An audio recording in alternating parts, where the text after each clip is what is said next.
Senator Marcoleta, I'd like to continue the questioning with Ms. Shala Dismaya about her luxury cars. Go ahead, Senator Espada. Ms. Dismaya, it is written here sa records that you own several luxury cars. How many luxury cars are we talking about? Mga 28 po, Your Honor. 28 luxury cars. Bakit ganun karami? Ginagamit mo ba lahat yon?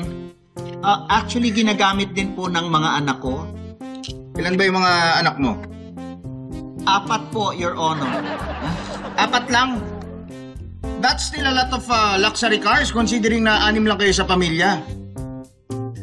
Senator, correction lang po, Miss Dismaya, according sa isang interview, you own 40 luxury cars at hindi po 28 kagaya ng sinabi nyo ngayon. 40? Aba, mas marami pa pala. That's not true, Your Honor. Anong that's not true?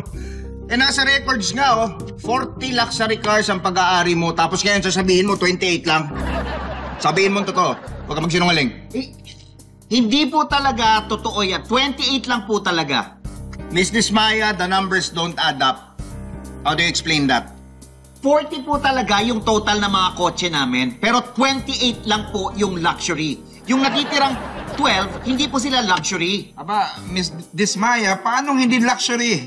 Yung hindi nyo binanggit, nagre-range from 5 million to 10 million pesos bawat isa. Yes, Your Honor. Paano magiging luxury yung 5 to 10 million? Ang mura-mura lang nila. Miss Dismaya, Yes, Your Honor. galit ka ba? Hindi po, Your Honor. Dismayado lang. Iyang-iya naman ako sa inyo, no?